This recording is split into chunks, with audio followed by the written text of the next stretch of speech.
El jueves empezamos esta muestra proponiendo, no sé si una originalidad, pero sí una muestra con un determinado carácter, ¿sí? Con una determinada impronta. Normalmente la historia es el relato lineal de los hechos políticos, en el mejor de los casos, con algún análisis de causas y consecuencias. Nosotros intentamos, no sé si salió, pero lo intentamos, tener una mirada más honda, ir a bucear en la vibración humana de los protagonistas de la historia, a ver qué les había pasado por la mente y por el corazón cuando decidieron la gesta libertadora. En la apertura del jueves, Carlos Hebel dijo acá que en tiempos de divinización y absolutización de la política es necesario recuperar la cotidianeidad de la vida y la centralidad de la persona. Eso fue lo que buscamos hacer con la muestra esta que ustedes recorrieron. Después el viernes tuvimos dos testimonios, el de Graciela Fernández Mejide y el de Aníbal Guevara, que nos mostraron por un lado cómo la política o la idea política convertida en ídolo, la ideología, puede desatar una espiral de violencia, de odio y de rencor. Y cómo se hace también, fue el testimonio personal que ellos dieron, para recomenzar, para reconstruir la sociedad a partir de la reconstrucción de uno mismo.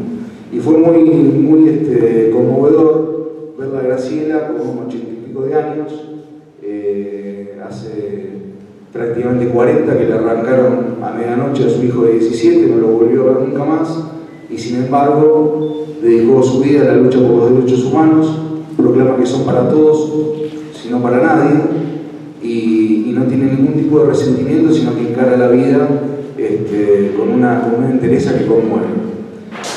Y el chico Aníbal Guevara también, ¿no?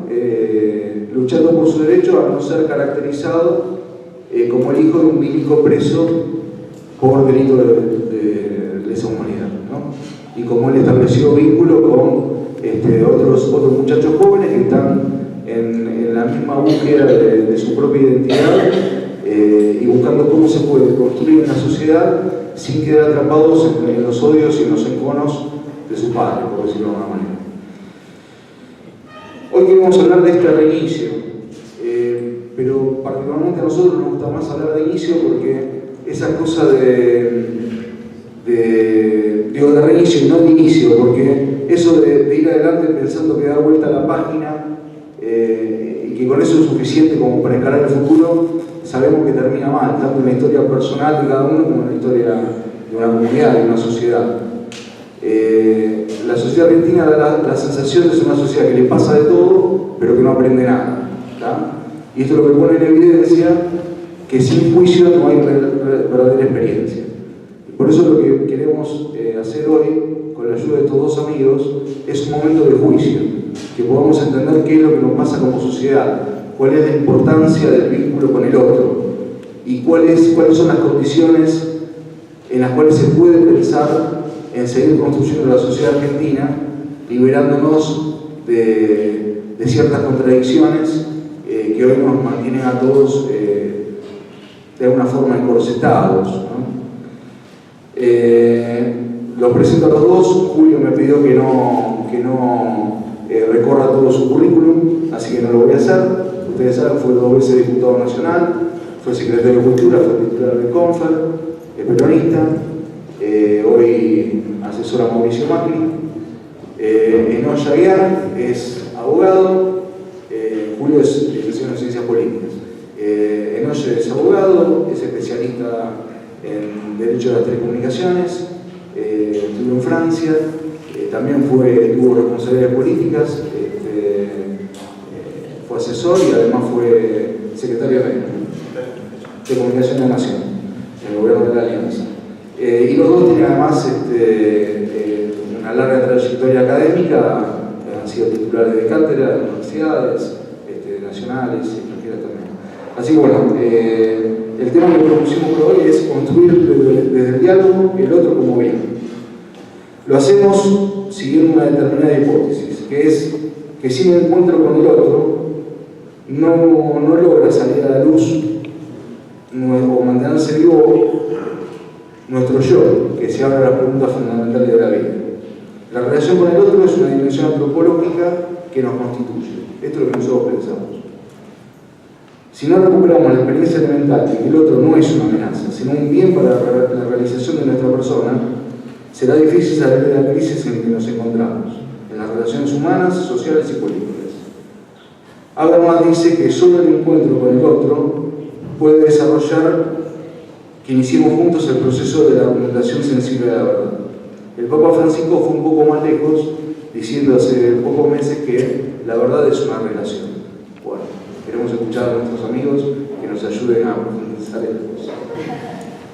Bueno, felicitaciones por estar un domingo a esta hora, ya cayó el sol, podía ser un descanso y estar acá, fantástico. Si me traiciona un poco mi parte docente, me lo perdono, pero vamos a estructurar algunas ideas. ¿Por qué nos gusta tanto pensar al otro como bien, y no al otro como adversario, como enemigo, como intruso, como aquel que tengo que aceptar, que se me impone, con el cual tengo que pelear? ¿Por qué hemos caído en la trampa de los opuestos? Prácticamente todas las ideologías y pensamientos sociales de los siglos XIX y XX nos clasifican, nos dividen en opuestos, en antónimos. Más las ideologías nos clasifican como autónomos y adherimos a ellas naturalmente y rápidamente descubrimos a nuestros enemigos de manera natural.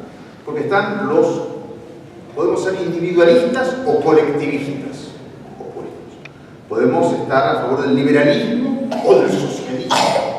Entre ambos hubo guerras, millones de muertos de un lado y otro a lo largo de 200 años en pos de una u otra concepción. Podemos ser egoístas en el sentido de Durkheim, un sociólogo, el egoísmo como motor de la sociedad, u otros, o ser solidarios, ¿no? Podemos ser elitistas o igualitaristas, y pareciera ser que los rasgos son irreconciliables. Si tomamos cada una de estas líneas de pensamientos, hay en cada una de ellas una negación, ¿no? Los individualistas, liberalistas, el liberalismo, el egoísmo y el elitismo en alguna medida niegan al otro, niegan lo social. Ahora, el colectivista socialista que piensa solo en el igualitarismo quizás niega el individuo y niega su propio yo, en tanto individuo que forma parte de esa sociedad. En uno se niega lo social, o se difumina lo social, o se subordina lo social, y en el otro se subordina lo personal. La sociedad sobre el uno. Y bueno, y esto en la política, bueno, cambiamos. Las comunicaciones mediatizadas son así. La tecnología siempre nos está conservando. Eso se traduce en política. Algunos defienden el Estado mínimo, el derecho a la propiedad ilimitado, teóricos teóricos yanquis por un lado, otros la subordinación del hombre al Estado, no hay personas sino que hay clases, y esta clase tiene que dominar, y la revolución del proletariado, el happy end comunista al final. Y la verdad es que ambos modelos son un poco insatisfactorios. El modelo colectivista, comunista, fracasó, se cayó el muro de Berlín, porque generó una enorme desigualdad política y también una terrible ineficiencia económica, ¿no? Que se traducía en hambruna, falta de crecimiento, etc. Pero nuestra sociedad capitalista está conociendo, según indican todos los análisis, desigualdades cada vez crecientes entre los que más tienen y menos tienen. Se va estirando la brecha entre unos y otros en prácticamente todas las sociedades, incluyendo la madre del capitalismo, que son los Estados Unidos. Y vuelven a aparecer estas divisiones. Entonces, pareciera ser que hay una relación tensa, difícil entre persona y sociedad, y que ninguno de los pensamientos sociales que han representado a uno o a otro logran dar con la clave, porque desde ambos lados podemos llegar a diferentes horrores, el horror socialista o el horror económico, que decía Viviane Forestier, una excelente autora. ¿Cómo reconciliar estos términos, no? Yo afirmaría ni el socialismo ni hablaría de la socialidad. La socialidad como la sociedad, ¿qué es la sociedad? La sociedad como condición de vida de la persona. Ahora, condición no entendida solo como una circunstancia, como una restricción, tengo que vivir con esta sociedad, no la quiero, a nosotros, ¿no? Sino como estado necesario para el desarrollo de una persona, para el pleno desarrollo de una persona. Una condición en la medida que la condición del pez es estar en el agua, ¿no? Como pez en el agua, como la persona en sociedad. La sociedad es la que permite el pleno desarrollo. Ahora, la sociedad es el otro. Es cada otro y todos los otros. Empezamos, además fíjense que el ser humano es el ser que nace más desprotegido, el animalito, lo vemos, nace un elefantito y se incorpora como puede, ya seguirá caminando con su madre, pero ya camina solo. Nosotros no caminamos, no sé, ¿cuántos años pico, sin caminar, otros empiezan a hablar tarde y después siguen sin parar, eso 20 años, eso pero 3 años, Julio está entre ellos también, pero nosotros nacemos, la sociedad, las etapas de la sociedad, la familia, la escuela, la sociedad en su general, la familia es la que nos permite la vida del crecimiento, la escuela nos habilita la caja de herramientas del conocimiento, no conocimiento, pero que nos da esa primera socialización. La sociedad es el lugar en que nos insertamos y nos desarrollamos, pero además la sociedad es aquella que potencia y permite toda nuestra existencia. ¿Qué seríamos nosotros sin los demás? ¿Qué seríamos nosotros nacidos como Robinson Crusoe, solitos en la isla, ¿no? Necesitamos que venga el otro para poder empezar para empezar a ser en mil cosas que no sean meramente sobrevivir. En todos los análisis teóricos contemporáneos hay una especie de aceptación tácita de esta socialidad como cosa buena, de estar inserto en el todo social, de reconocimiento con el otro. Por ejemplo, podríamos clasificar las etapas de las acciones sociales en 3, ¿no? El mundo antiguo, en donde había mucha esclavitud, etc., el mundo de la coacción, ¿no? Había un hombre libre cada 16 esclavos en Grecia y no sé cuántos en Roma, ni siquiera se tomaron el trabajo de contarlo, pero donde había un faraón, miles estaban siendo golpeados para construir sus pirámides, ¿no? Sus templos mortuorios. Entonces, hubo una época del mundo larguísima en que la coacción predominaba sobre el conjunto de las personas. Después, con el Renacimiento, con las artes, con la ciencia, surgió de la coacción a la acción. Personas sin más títulos que el ser podían pintar, escribir, pensar, desarrollar ciencias, desarrollar las clases burguesas, etc. O sea, la acción desde Leonardo da Vinci a Henry Ford, que genera los Forte, las fábricas, la acción importa. Hoy estamos en el mundo moderno, en un mundo de la interacción, en donde no importa qué hagamos, solo es bueno si lo hacemos con el otro, en todas las tareas. Cualquier cosa que un grupo, el objetivo que cada uno de nosotros tenga, grande o chico, se realiza mejor si se realiza con el otro, porque el otro lo enriquece, intercambio de ideas, interdisciplinar, todo intermultipluri, es aquello que caracteriza a los grupos humanos que tienen éxito, ¿no? Y esto se traduce en política también. Estaba viendo nuestra muestra acá fantástica con los 200 años de independencia, ¿no? Y efectivamente ha habido 3 etapas políticas. Una etapa política, la del mundo feudal, la de los monarcas, que era la etapa de la dependencia. Uno mandaba, todos obedecían y la horca castigaba al que pensara diferente. Después vinieron las luchas por la independencia, ¿no? Que puede ser la de 1810 o puede haber sido 1970, cuando estaban Montonero y Guerra pensando en cómo deshacerse de algo. Bueno, ¿qué se decía? Liberación o muerte. Fíjense, es curioso, al pensar en la independencia, liberación o muerte podría haber sido dicho a la vez, las mismas palabras, por Belgrano, San Martín y una persona de la ERP en la década del 70, las mismas palabras. ¿Por qué? Porque estábamos en un momento en que efectivamente, o se pensaba estar, en un momento en donde lo importante era independizarse de ese yugo que nos estaba aplastando. Eso puede haber tenido manifestaciones legítimas y legítimas, pero ya no es el momento actual. No estamos en el momento de la dependencia ni de la independencia. Hoy el mundo es interdependiente. La interdependencia es la característica de las relaciones internacionales, económicas, políticas, de los conglomerados, de las alianzas del Pacífico o de Europa o las americanas, ¿no?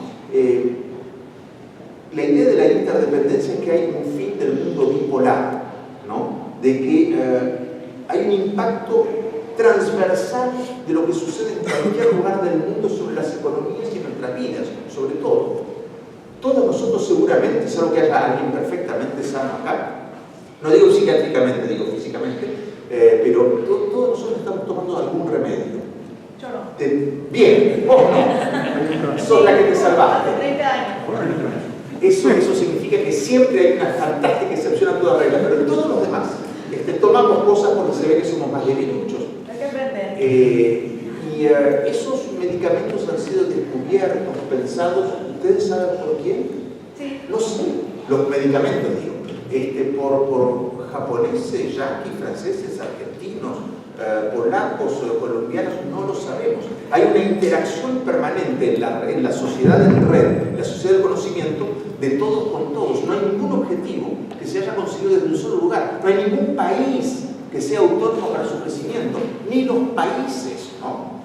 No se puede encerrar un grupo de países, por fuertes que estos sean, y pensar que pueden sobrevivir si a nosotros le va mal. Por eso que hoy las crisis son crisis mundiales, donde le va mal, eso se nota en lo económico. Y hablamos de la crisis del 2008, 2009, hablamos de diferentes crisis que tienen nombres, la crisis tequila, la crisis, ¿no? Pero bueno, donde a una parte de la humanidad le va mal, cada vez más nos damos cuenta que a otra parte también le va mal, que a los demás le va mal. O sea que hoy en día el otro, ese otro que antes nos dividían las fronteras, las ideologías, los odios ancestrales entre uno y otro, ¿no? El otro hoy en día es la condición necesaria en el mundo interactuante, interdependiente, es la condición necesaria para el desarrollo personal, social, cultural y político. Político. Voy a decir, ya sé que todos ustedes son gente muy educada, muy fina y muy cortés, pero voy a decir 6 insultos, voy a gritar 6 insultos de nuestra cultura política. Escúchenlos: comunista, capitalista, peronista, radical, menemista, kirchnerista. A cada vez que yo utilizo un calificativo político como insulto, como lugar de discriminación, pongo una gran red sobre un conjunto de personas que no conozco, pongo el bien de mi lado, el mal de ese lado que he logrado capturar en una red, y desde Los Ángeles, las trompetas y los clarines, digo que el otro es el demonio y yo soy el ángel. ¿Desde qué lugar? ¿Desde qué lugar las calificaciones políticas pueden ser transformadas en insultos? Son todas, no acepto ninguna de ellas. Ninguna de ellas es un insulto, ninguna de ellas. Se dice que todo concepto gana en extensión lo que pierde en comprensión. Cuando digo estas generalidades tan absurdas, me estoy negando mi capacidad de entender lo complejo. Y básicamente lo que estoy haciendo es refugiarme en mis pequeñas certezas, en mi modo de comprensión de la vida, y desde ese modo de comprensión tan limitado, por miedo a que el otro me conmueva, quizás por miedo a no tener certezas tan seguras, por ganas de no discutir, de no enfrentarme a lo incierto, lo maravilloso. La vida es incierta y eso es lo bueno que tiene. Para no enfrentarme a lo incierto, niego al otro. Entonces, la construcción política hoy en día se basa en etiquetar y destruir al otro. De entrada, en no reconocerle absolutamente nada, ni lo que hizo, ni lo que piensa, o sea, solo porque el otro es con alguno de estos títulos. Elijan los opuestos, seguramente me faltan un montón, pero ya con esos 6 abarco la cotidianeidad y el pasado, ¿no? De capitalista, comunista, menemista, kirchnerista, radical, peronista, está todo, ¿no? ¿Qué podemos decir? Desarrollista, dame alguno más, anarquista, bueno, da lo mismo, no son insultos. Ahora queda claro que nuestra cultura política pareciera ser que ha quedado anclada en esta cosa de liberación o muerte, donde unos están de un lado y otros están del otro. Acá lo que queremos no es liberación o muerte, sino liberación y vida. Pero vida, una vida en libertad, no liberación o muerte. Tenemos, de resultas de esta incapacidad de trabajar con el otro, tenemos en lo político y en lo privado una incapacidad muy fuerte de creación colectiva. Bajemos un instante a las cosas chicas. Ninguno de nosotros está en este momento dirigiendo ni el país, un partido político, ni sale en la tele, etc. Todos nosotros estamos formando parte de pequeños grupos de trabajo, a veces de 3 personas que tienen que hacer algo. ¿Cuántas veces nos ha pasado? Reunámonos, pero a él no lo invitemos, porque la verdad no, digamos, ¿cuántas veces nos está pasando hoy que negamos al otro porque sí? Porque no nos gusta como piensa, porque pensamos que no tiene nada que decirnos. La negación del otro es un hecho permanente de nuestra cultura. Entonces, lo político y lo personal no pueden estar diferenciados. Si decimos que queremos un mundo plural, abierto, de diálogo, en donde se piense para todos, nosotros hacemos exactamente lo mismo, nos cuesta mucho. Bueno, hay un nuevo modelo de vivir en sociedad, que es a la vez. A mí me toca enseñar también en cátedras sobre dirección de empresas, en maestrías de dirección de empresas, cuáles son los liderazgos empresarios más inteligentes. Los tipos que tienen 5 ideas obligan todo el mundo a hacerlo. No, eso es de época del pasado. El liderazgo hoy en día más inteligente es aquel que descubre cuál es el líder que uno necesita en cualquier organización, empresario, estoy diciendo, o en un hospital, da lo mismo. No es el que tiene 10 ideas, sino el que tiene un equipo de trabajo y a cada persona le encuentra un lado positivo, encuentra su idea, dialoga, el que es capaz de descubrir, integrar y potenciar las ideas, las cosas positivas de los demás, aunque en principio no le hayan gustado. Entonces, no quiero extenderme mucho, pero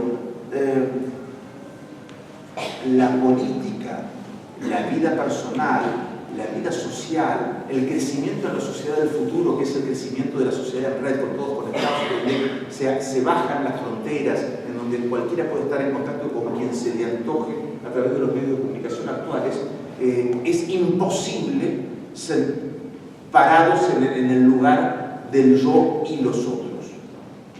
Niega esa realidad. Todo el mundo hoy en día es yo con los otros. Ahora, el otro es alguien que yo debo no solamente mirar, debo valorar, admirar, entrar en contacto con lo mejor del otro, y seremos constructores del futuro en la medida en que al entrar trabajando o conviviendo con personas que antes estaban dispersas, enfrentadas, desunidas, peleadas, seamos los artífices de la integración, de reconocer porque hay un futuro común, que vale la pena unirse. O sea, nosotros generaremos futuro en la medida en que reconozcamos al otro. Y esto vale tanto para la definición de las políticas públicas del futuro presidente de la Argentina, que será buen mandatario en la medida en que integre a la sociedad y tome las mejores ideas y no le imponga cosas del color que fuera, ¿no? El que dialogue descubre los talentos de la sociedad.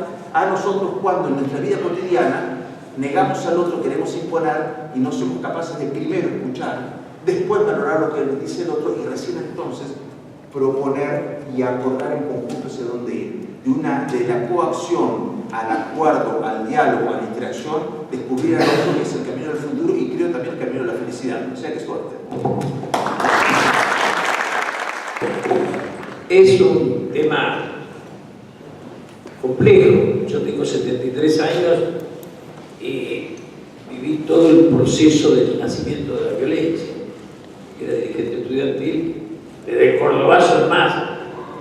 Fui diputado en el 73, pude vivir el abrazo de Perón Balbín, tener a Balbín a un par de metros despidiendo a Perón, el viejo adversario que despedía a Dios. Como que esa sociedad de paz en un momento se instaló. Pero éramos diputados y algunos decían la única salida es la violencia. Y algunos me decían el poder está en la boca del fusil.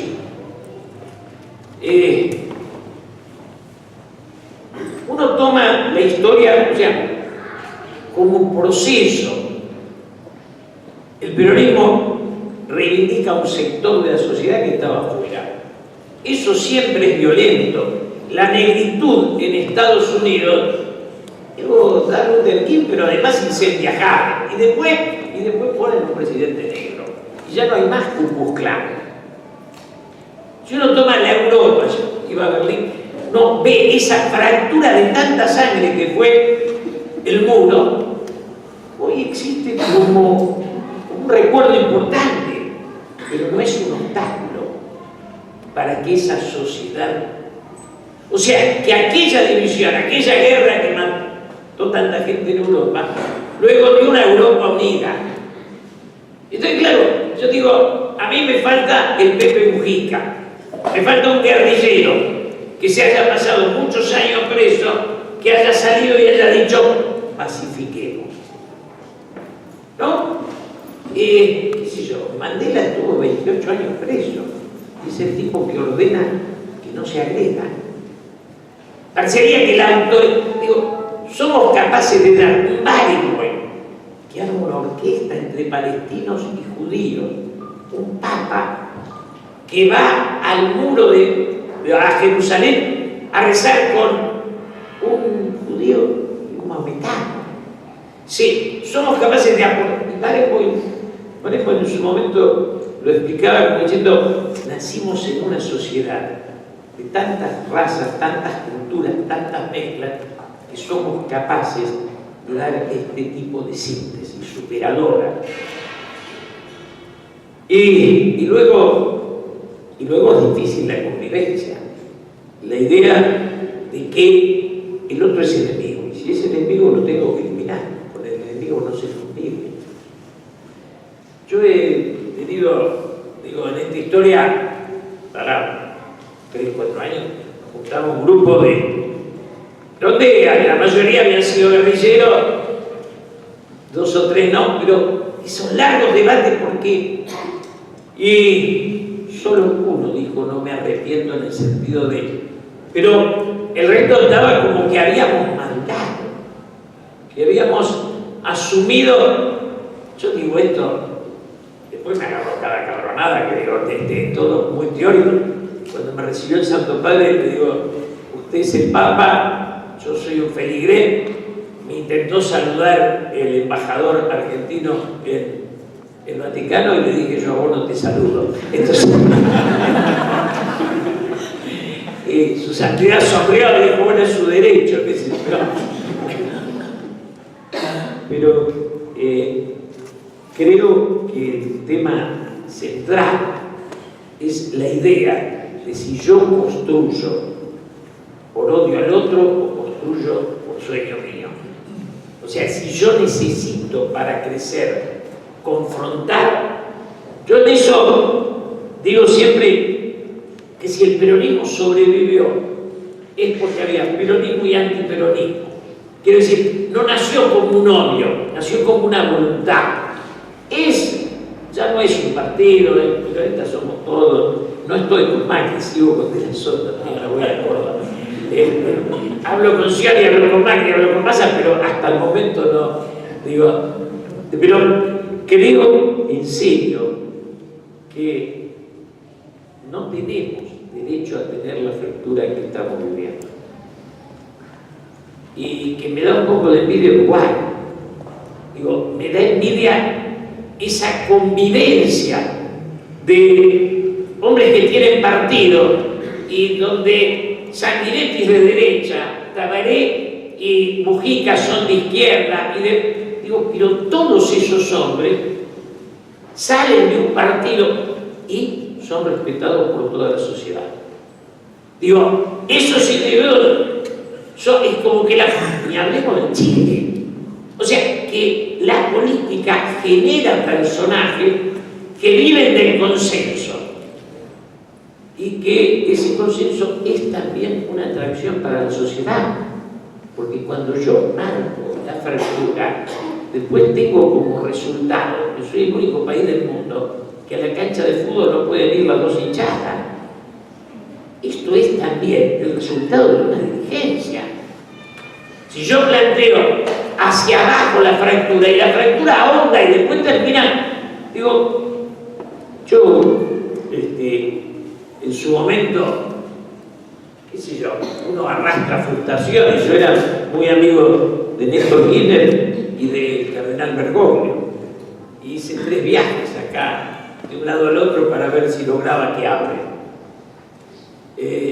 Creo que esos pasos fueron errores y que en alguna medida ninguno de los pensamientos que hay en nuestra sociedad es enemigo ni sobra. Después veremos qué lugar ocupa. Pero yo me acuerdo, con Enoch somos expertos, no, pero conocedores de medios. Yo me acuerdo que le decía a Néstor, déjame que haga una ley de medios con todo el Parlamento. Fui a senador y fui a diputado, yo tenía historia en los dos lugares. Digo, entre todos.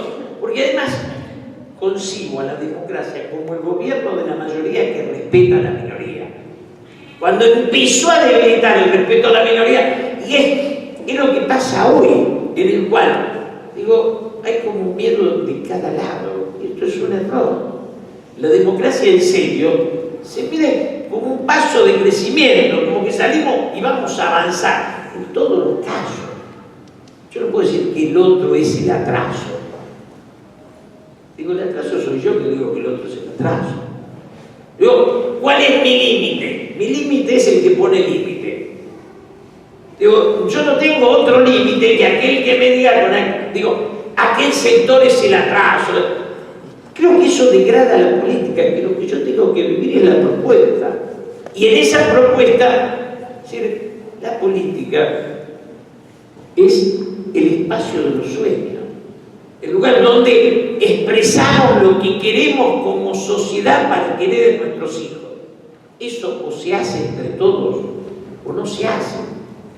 Porque, claro, yo le pongo el número. Entonces hago una ley de medios con el número de hoy. El que venga mañana que tenga otro número va a ser otra. Y vamos a ir hasta el infinito. La única forma de que algo trascienda es que lo hagamos entre todos. Aunque nos cueste más tiempo. Aunque, digo, me parece que hay un punto de una sociedad como lo expresa Mujica, como lo expresa, digo, aquellos países donde la guerra y la confrontación fue ayer. Y de esa confrontación se salió con una madurez. Y esa madurez hace que yo pueda decir los derechos humanos son de todos. Y lo digo, a mí me secuestraron y me dieron para que tenga, y me vivieron, digo, no hago, pero me parece que una pizca de venganza me achica, que la justicia está encima de la venganza, y que en alguna medida, digo, hacia adelante tenemos que plantear que el otro es mi adversario, y al ser mi adversario me es imprescindible para construir un proyecto común. O sea, hay dos ideas: o vivir con el enemigo y matarnos, esto no termina nunca, y la otra es tomar aquel abrazo que nos Balbé, que implicaba más los democristianos, más frondísimas, los conservadores, estaban todos. Yo creo que aquel era un buen punto para salir. Hay que volver a recuperar esa voluntad de pacificación. Gracias.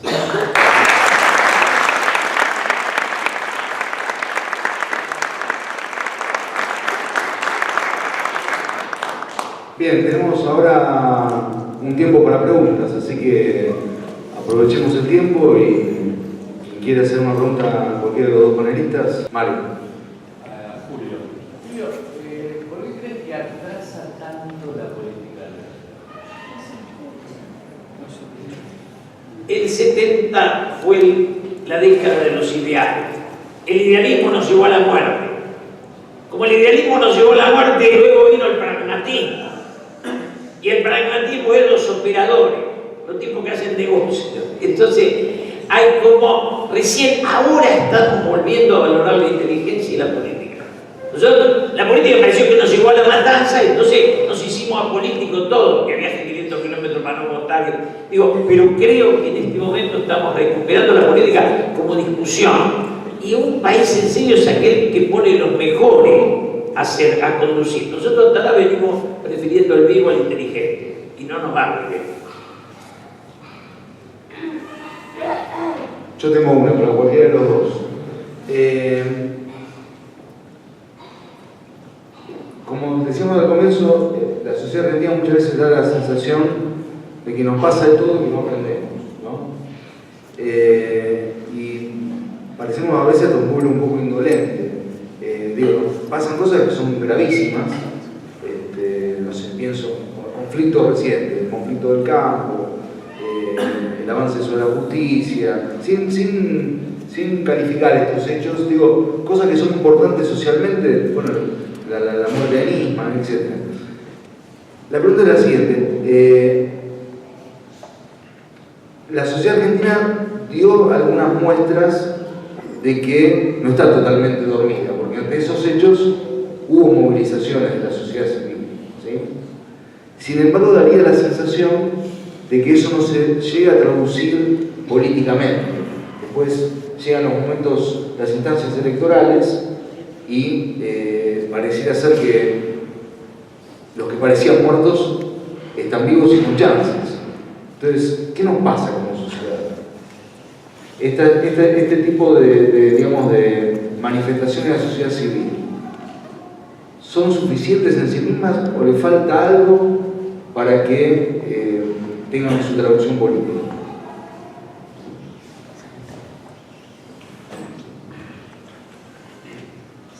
El tema es qué hacemos frente a las crisis y cuándo pensamos que hay una crisis. Por ejemplo, una mujer que habitualmente es maltratada o un poco golpeada, hasta que de verdad no se enfrenta a una fractura, una cosa que prácticamente le impide seguir viviendo, no denuncia, no reacciona, no se da cuenta de que se ha hundido. En materia política nosotros tenemos como memoria, lo dicen todos los encuestadores, podemos tener problemas hoy en día, ver que todo lo público parece ser como que se va degradando, todo lo que tiene que ver con la administración de la educación, los hospitales, etcétera, como que van en una pendiente que no es buena en general, comparado con otros países, pero sin embargo tenemos los recuerdos de las grandes crisis, ninguna dama, porque son todas muy jóvenes, pero los que somos más viejos nos acordamos de Rodrigazo y nos acordamos obviamente del 2001 y la crisis, el corralito. Entonces pareciera ser que identificamos crisis con algo que lo bloquea todo, y con tal de no pasar por ese momento que tanto nos dolió, tanto nos marcó, aceptamos cualquier cosa intermedia, ¿no? Sí, me insultan, pero no me fracturan, ¿no? Nos quebramos como sociedad en algún momento, y eso está en la memoria reciente. Cada 8, 10, 15 años ha habido algún acontecimiento terrible, solamente lo económico, no digamos el tema de la dictadura, que fue un quiebre de convivencia estructural en la sociedad. Entonces, teniendo tantas heridas en el lomo, pensamos que no vale la pena abogarnos si se pone en riesgo el tiempo actual. Creo que nos va a pasar como país lo que nos pasó hace poquito. La metáfora del mal funcionamiento institucional del país se dio el otro día, con el segundo tiempo nunca concluido de la Libertadores, con el River Boca, ¿no? Era como la imagen, era la metáfora del cuento, pasaba ahí todo lo mal que nos pasa, ¿no? Cuando ya no se puede seguir jugando, no se pudo seguir jugando, se cayó el juego mismo, ¿no? La naturaleza misma del juego. Entonces, creo que en muchas cosas nos tenemos que dar cuenta que la educación es solo contención y en breve no puede serlo, que la salud, por más que lo neguemos y que haya algunas mejoras, hay cada vez más ni gente que ni trabaja, que estudia, que está dependiente de la droga, que está en condiciones infrahumanas, en el impenetrable, pero a la vuelta de la esquina. O sea, no hay posibilidad de que una sociedad reaccione si en algún momento no se duele de lo que pasa. Y no se puede doler de lo que le pasa si no mira afuera. Porque si yo miro nada más que mi propia vida, en la medida en que no me hayan pegado, estoy bien. Un sociólogo decía con mucha justicia y buen análisis que hubo un momento en Argentina que se pensaba en la inclusión, ¿no? La inclusión a la clase media, todavía como un gran movimiento, ¿no? Que íbamos todos al mismo lugar. Y poco importaba dónde estuviéramos en la sociedad, en esa inclusión nos podíamos encontrar en la Plaza del Pueblo, ¿no? Ese pueblo de la Argentina donde habían llegado de tantos lados y sin embargo nos reencontrábamos, como bien decía Barenboim, ¿no? Un lugar de encuentros y de entrecruces y de crecimiento. Y me decía este sociólogo, es complicado porque hoy en día la Argentina está entre los excluidos y los recluidos. los que estamos bien por ahí tenemos tendencia a no mirar demasiado, tanto es así que nos alejamos, ni siquiera convivimos con ellos, porque estamos en nuestros espacios donde no nos cruzamos. Entonces, en la medida en que no tengamos nosotros una mirada un poco más abierta, no entendamos que si esto sigue siendo así, nuestra vida personal es imposible. Tenemos que exigir no solamente lo que me interesa a mí, que eso es lo que no me saquen los impuestos, de las cosas que piensa el análisis individualista. Si seguimos con pensamiento individualista, no hay ninguna posibilidad que crezcamos como país. Pero creo que va a pasar lo que pasó con el River Boca. Tengo muchos amigos bosteros, muchos, no son la mitad más uno, porque no soy de River, pero bueno, muchos amigos bosteros que dijeron, que pusieron en las redes, me da vergüenza que le den los puntos a River, no me importa, yo soy bostero o bostera, ¿no? Lo he visto un montón de veces, pero así no me gusta. Así no me gusta ni ganar, ni jugar, ni nada. Qué bueno sería que con independencia que seamos de Boca o de River, digamos en algún momento, este juego así no me gusta. Y creo que hay una oportunidad. Me extiendo 2 minutos nada más. Políticamente el gobierno que viene, sea Scioli, Macri, Massa o Breton, nunca se sabe qué puede suceder en la Argentina, el que gobierne no va a tener la mayoría automática en los parlamentos. En el parlamento, digo, en ninguna de las dos cámaras. Con lo cual va a tener que hablar con los otros para sacar algunas leyes. Y se va a armar lo que yo llamaría unas condiciones de geometría variable. En algunos temas voy a acordar con ellos, pero en otros ellos me votan en contra y voy a acordar con ellos. Esto significa que para conseguir el voto de unos en un tema y de otros en el otro, en lo fundamental no tengo que estar en contra de ninguno. Deberíamos acordar algunas políticas de Estado porque si no, si me emperro en unas o no generamos un piso común en donde todos podamos estar de acuerdo, en lo instrumental el uno me va a castigar el otro y se va a eliminar la posibilidad de gobernar. Entonces esto es muy bueno. Que sea necesario desde el gobierno buscar los acuerdos y los diálogos, porque estructuralmente se va a dar así, es excelente. Pero que bueno sería que nosotros también lo exijamos como virtud del gobernante. El que no escucha a los demás, quizás tampoco nos escucharía a nosotros. Escucha al otro porque el otro siempre me representa.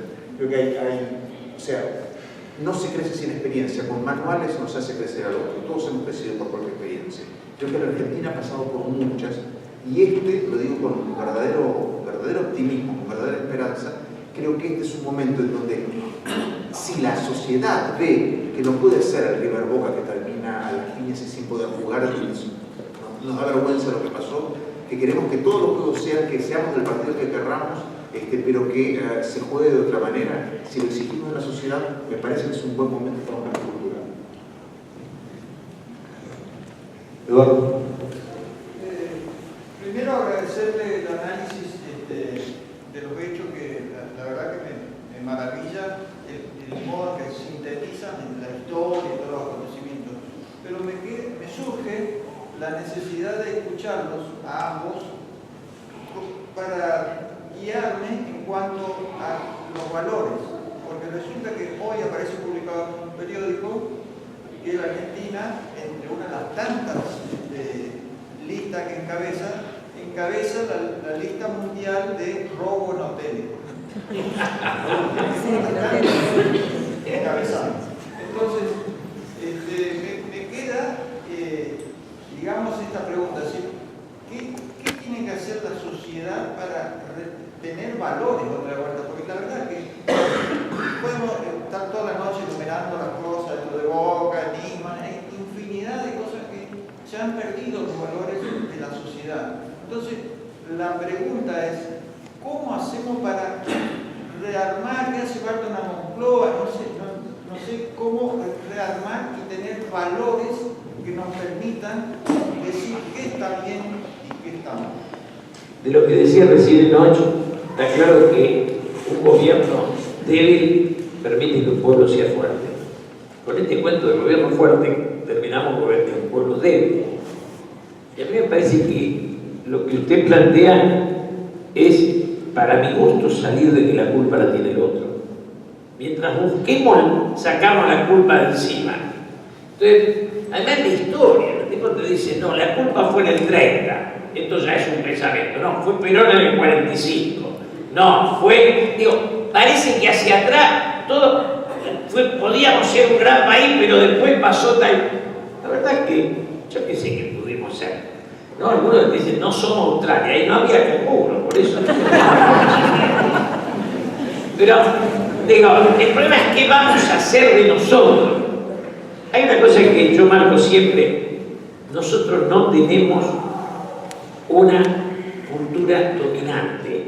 Quiero decir, no somos ni gallegos, ni tanos, ni cabecita, ni franceses, ni judíos. Somos una mezcla de razas y una mezcla de sangre. ¿Para qué decanten una cultura? Por eso vamos todos al psicoanalista, a buscar ahí la identidad que no nos dio la familia. Entonces, bueno, me parece que eso ahora está decantando. Ya había decantado en su momento cuando genera el tango, que era la expresión de una síntesis. Yo soy optimista. Me parece que en la medida en que salgamos de la idea del enemigo y que lo de la dictadura, yo la sufrí, la dictadura. Muchachos, la culpa no está en la dictadura, pasaron 40 años. Ya decir que los milicos fueron los culpables, algún pedazo de la culpa me debe haber tocado a mí, ¿o no? Porque si no me libero de todo con una alegría, ¿no? Entonces, digo, a mí me parece en serio que asumir la parte de cuota culpa de uno y decir que entre todos, cuando digamos entre todos, ya salimos, porque es otra concepción. Bien, dos preguntas más. Primero, Enrique, y después... Para el señor Bárbaro. Fuerte. Para el señor Bárbaro, yo quería, si podíamos reflexionar un poco más, aunque no suene simpático, sobre el valor de los límites, ¿no es cierto? Porque si una sociedad que no tiene límites es una familia sin orden. Yo creo que es una pregunta, no es una afirmación lo que voy a decir. Creo que la primera referencia viene en el hogar, ¿no es cierto?, con principios y valores, en la escuela, en la iglesia, principios y valores, y después en lo práctico y en lo inmediato, ¿no es cierto?, con derechos y legalidad. ¿Podrían ser esos los límites, señor Bárbaro? Yo creo que sí, desde ya. A veces me preguntan qué influyó el Papa en la Argentina. El Papa influyó en una cosa brutal, que es que hay que vivir como se piensa.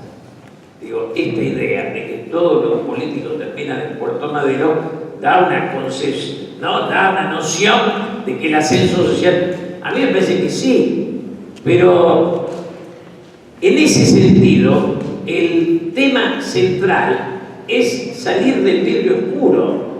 El político casa un coche, una secretaria, viaja en business, tiene un vidrio polarizado. Digo, yo voy a Uruguay y los encuentro a los presidentes caminando entre la gente. Acá ni los concejales caminan entre la gente. Entonces me parece que lo que usted plantea implica no fracturar desde la política la relación con la sociedad. Eso permite otro diálogo, ¿no? Mientras la política sea una variante del ascenso social, estamos perdidos, porque los tipos eligen ese camino para enriquecerse. Yo cada tanto de mala leche digo, mientras la política y el Estado dejen más ganancias por izquierda que la industria y el agro, gobierna la mafia. Y hoy hay más jugo de riqueza, hizo más rico el Estado, ¿no? Porque además, la tragamoneda, yo me acuerdo que en el 73 votamos en contra del juego. La idea del juego, yo cuando llego a Rosario y veo ese monstruo en el medio de la villa, digo, esto es una idea de sociedad. Está la miseria y un hotel infinito donde los ricos juegan mirando de lejos a los pobres. Digo, en ese sentido, me parece que la clave es la pasión por la política. Le ponemos pasión al fútbol y damos jugadores y directores técnicos de los mejores del mundo. Tomamos la política en joda y cada vez que nos vemos nosotros mismos políticamente nos da un poco de vergüenza. En la vida solo se crece en aquello en lo cual se apasiona uno. Cuando no le pone pasión y es un hobby, el resultado es triste. La Argentina ha padecido durante muchos años esta dependencia del líder, del caudillo, ¿no? ¿Esto no es contrario a concebir la política mirando al otro? Sí. Y la segunda pregunta que hago es, si ustedes ven y visualizan en los protagonistas principales de las próximas elecciones si superan esta matriz. Si superan esta matriz o si siguen apostando a convertirse en líderes fuertes. Le digo breve antes de no. Primero, el liderazgo tiene que desaparecer. Líderes hubo uno y después no más. Digo, era Churchill, pero era De Gaulle. Después no se sigue. Y en segundo lugar, creo que los 3 candidatos 4 que tenemos, ninguno da para prócer. Eso es una buena marca.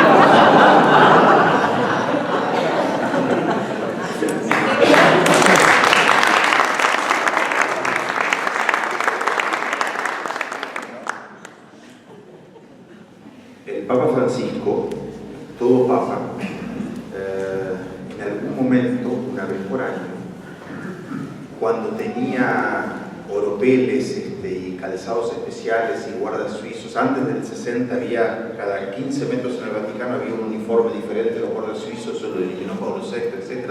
Bueno, pero en todos los papas, desde entonces hasta la fecha, una vez por año, se ponen de rodillas y le van lavando los pies a los menesterosos. Y no es broma. Ahí no hay vidrio, como dice Julio. Ahí hay pies. O sea, yo no tengo el fetiche de los pies. Para mí son la cosa más horripilante del cuerpo humano, es esa cosa que hay ahí abajo, ¿no? Que además está como espantoso, o sea. Pero qué linda que es la imagen. Qué hermosa que es esa imagen. Me parece que los liderazgos, los valores, la nueva política va a tener mucho que ver con que el que tenga la responsabilidad sea de verdad el primer mandatario y no el primer mandante. ¿Saben que tenemos todo el lenguaje dado vuelta? El mandante es el que dice lo que hay que hacer, que somos nosotros. El mandatario es el que dice, dice bien señor, le parece bien señor, ¿qué más puedo hacer por usted señor? Llámeme cuando quiera señor, estoy a su disposición señor. Ese es el mandatario, como el locatario, no es el dueño, es transitorio. Poner el poder al servicio, el poder como servicio, el poder no como el vértice, como era el monarca, que sigue rigiendo el esquema hasta hoy, con el pueblo como base que lo sustenta y lo alimenta, ¿no? Y le cortaron la cabeza a María Antonieta porque le llamaban señora déficit por la cantidad de plata que gastaba en ropa cuando la gente estaba hambreada. Y le cortaron la cabeza. No hay que cortarnos cabeza, pero lo que sí hay que dar vuelta es la pirámide. El poder, la política, es aquello que nos desvela para generar las bases para que todo el resto de la gente sobre esa base la pise y con su pie se eleve y crezca. El poder al servicio de la sociedad, pero no el poder con P mayúscula, el poder sustantivo, el poder, ese verbo, poder construir, poder dialogar, poder acordar, poder crecer, poder educar. ¿Qué cosas podemos si el poder como verbo está presente? Transformar, y celebro el llamamiento a la acción, transformar nuestro compromiso, meternos en las cosas comunes. Puede ser en un partido político, una asociación vecinal, da lo mismo, pero dedicarle, lo digo en serio, lo decía a mis alumnos en todas mis clases siempre, dedicarle un 10% de nuestro tiempo como mínimo a algo que no es para mí, pero que es para otros que me parece valioso, como mínimo, ¿no? De nuestra vida. Es toda una tarde de sábado, una mañana, medio día, un día de nuestra vida, sería bastante, dedicado a preocupaciones que no tienen que ver con mi interés, con mi consorcio, por ejemplo, porque digo, no. Si hiciéramos un poquito eso, le damos la vuelta a los valores, le damos vuelta a la relación de compromiso y daríamos muestras de que transformamos el poder en servicio. Mi hijo de 15 años, que me dijo que iba a ser arquitecto, ahora me dice que va a hacer ciencias políticas, y le dije que no sabía mentir. Yo como mamá le dije, pero si no sabes mentir, ¿cómo vas a...? Pero además no sabe mentir, ¿no? Y yo digo, te va a ir mal. Entonces esto, ¿no? Mal lo mío, pero ¿qué consejos hay para alentar el mío, ¿no? Pero, si los que llegaron al poder hubieran estudiado ciencia política, no tendríamos este país. Entonces, que su hijo estudie eso ya es una cosa maravillosa. Es importante. Gracias, muy amable. Si quisiera saber para ustedes, Bárbaro y el colega, señor colega, ¿de qué depende, de quién depende que el enemigo se convierta en adversario en la Argentina? Tener una sociedad más armónica, o por lo menos fundamentalmente de qué o de quién, una sociedad más armónica depende del Congreso, de los medios, del presidente que venga, de todos. Bueno, eso, si son tan amables.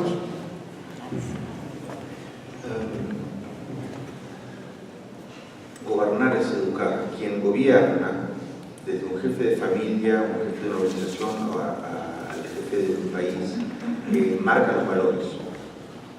Va a ser muy importante que quien gobierne, de las primeras cosas que haga es abrirse, respetar al otro, valorar las minorías, de generar el diálogo, eliminar los epítetos descalificativos para las otras opciones políticas. O sea, si busca desde el lugar máximo del poder, el lugar más visible de la Argentina, si busca esta unión, entenderemos que han cambiado los tiempos. La política tiene cosas fantásticas, pero tiene un peso enorme, es muy visible. Lo que se hace desde esa punta es visto por toda la sociedad, y toda organización refleja por lo general los valores del número uno. Con lo cual diría que reconstruir los valores de convivencia es, además de las muchas otras tareas concretas económicas que hay a futuro, reconstruir los valores de convivencia y la capacidad de respetar al otro sea quizás la tarea más importante del futuro presidente de los argentinos. Yo cuento una anécdota. Estaba caminando por París y me cruzo con Mauricio Macri. Yo lo conozco, pero absolutamente, le vamos por mañana. Y a los 10 días vengo y me invita a desayunar Daniel Scioli. Digo, Daniel, mañana solo. A que no sabía quién encontré en París. Me dice, Mauricio, pero con todo. Cuento esto ¿por qué? Porque esa relación entre Scioli y Macri es importante. Yo a veces peleo con uno, a veces con el otro. Es importante porque marca una política distinta. Y ellos hablan seguido. Y digo, esa convivencia es un clima muy distinto al que nos queda de los que no se hablan. Ellos se hablan. Si eso puede servir, yo creo que puede ser. Muy bien. Bueno, terminamos acá con la mesa y con la muestra también. Les agradecemos muchísimo tanto a Julio como a Nosh de habernos acompañado, compartido este rato con nosotros. De parte nuestra, terminando esta muestra del Bicentenario, creo que tenemos que preguntarnos por qué lo hicimos, ¿sí? ¿Por qué quisimos estos 4 días estar acá abiertos, recorriendo hechos de la historia, el corazón de los protagonistas? ¿Por qué quisimos encontrar a estas personas que nos ayudan a comprender más las cosas? El hombre lleva entre 3,5 millones y 4 millones de años en el mundo. Pero hace 2000 años, o sea, antes de ayer, hay una presencia en el mundo que se identificó con nuestro deseo, con nuestra exigencia de felicidad, de justicia, de belleza, de verdad. Y por eso somos una humanidad despertada, una humanidad encendida. Nos queremos interesar por todo, queremos abrazar todo lo que pasa, todo lo que ocurre, todo lo que existe. Por eso el movimiento católico quiere hablar de historia y de política, ¿sí? Ahora estamos de frente a un proceso electoral que es muy importante, es posible que marque un rumbo nuevo en el país, y el cristianismo no es la defensa de unos principios o de algunos valores, ¿sí? Lamentablemente siempre se asocia el voto católico a la defensa de un cierto patrimonio del pasado. El principal aporte que podemos hacer los cristianos a la sociedad es una mirada de confianza en el futuro, ¿sí? El cristianismo irrumpió en la historia como un acontecimiento en medio de un mundo pagano que tiene una visión cíclica de la historia. En cambio nosotros pensamos, creemos y proponemos que la historia va hacia un cumplimiento. que nos interesa la historia, por eso nos interesa la política, por eso confiamos que la vida va a ser un destino bueno. Y esto es lo que quisimos de alguna forma profundizar y compartir con todos durante estos 4 días. Le damos muchas gracias y bueno, ojalá los vínculos que han nacido en estos días puedan continuar